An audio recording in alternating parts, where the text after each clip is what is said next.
India की ख्वाइदगी के चौबा investigating agency मोरिबा CBI न थिजिनबा केस अमदा चेन्नबा मियोई क्या फारम फाउबा माहिरोई अनि के हकचांग पुथोकपा ngамदबा से लाइबक थिबनी हाइना थांगमैबन एसी के MLA के हैस जोयकिशन फोंगदोरक्ली वाफम असी इरांग असिग मरी लेना लैखिद्रबा माहिरोई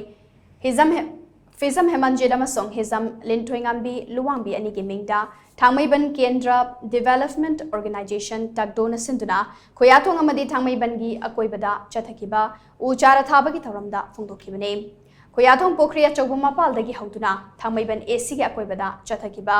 उचारा थाबगी थौरमदुदा ACSC के MLA सुओरिबा तकदोगी चीफ पेट्रोन के हैस जोयकिशन मखा तारदुना हाई उपाम्बी सिंह असी मियोइबना हिंगबदा चंगद्रबा याद्रबा अमा ओरिबा सिगोम हौरक्लिबा आंगांग सिंह कनबा सिसु चप मानबा मने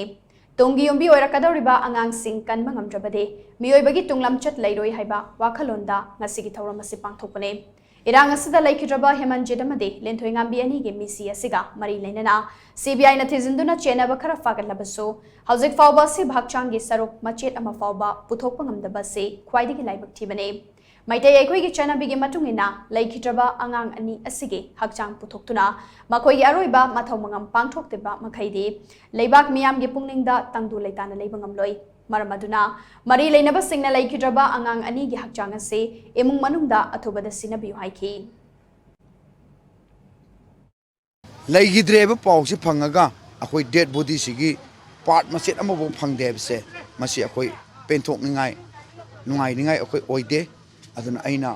home ministry da bharat sarkar da amasung CBI da appeal tawjaning base lona manipur government asu airum taksan gani adu moi gi dead body city phangan biu natraga di manipur ki lairiba praja sing gi thamoi ingoi ha besini ihau se akoi asumba purakna ba hona ba na tabida political oraga koi si mai wakhal alteration raga ihau si phaireng tureng sake he to bugi polai se masim dang thon bidana baina ai khuramjari Nakalamoromda ngasige uchara thabaki thoromaduda sarugyakiba laikhidraba mahairoi ani gi apopa hizam kulazira masong fizam ibungong bisno laikhidraba ngang ani gi hakchang ngasi fauba fangdana lairiba se athubada fanganduna aroiba mathau mangam pangthokan biu hainaso pendaba kaya phongdorokli mathau mangam pangthoknaba damakta makhoigi saruk khardar waju phangan biduna makhoi ni gi mathau mangam je pangthoga makhoi ni buju shanti onda leinaba amadi thijiliba CBI nasu angambi thakta athuba matamda ichani gi haksang se phangan biu haina sarkar gi amadi CBI gi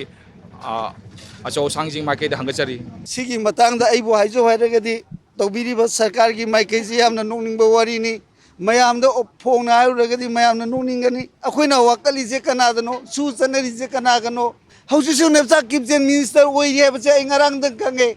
ma masama gi auri banatro kuki gi tongan bata ge hebache aina ke haina wak ka toino kabiraj gi waida huram babu huram na faradi kanana bichar to gani aduda aidi kaim tangam jabanate mayam na phane hebdo ai sa aina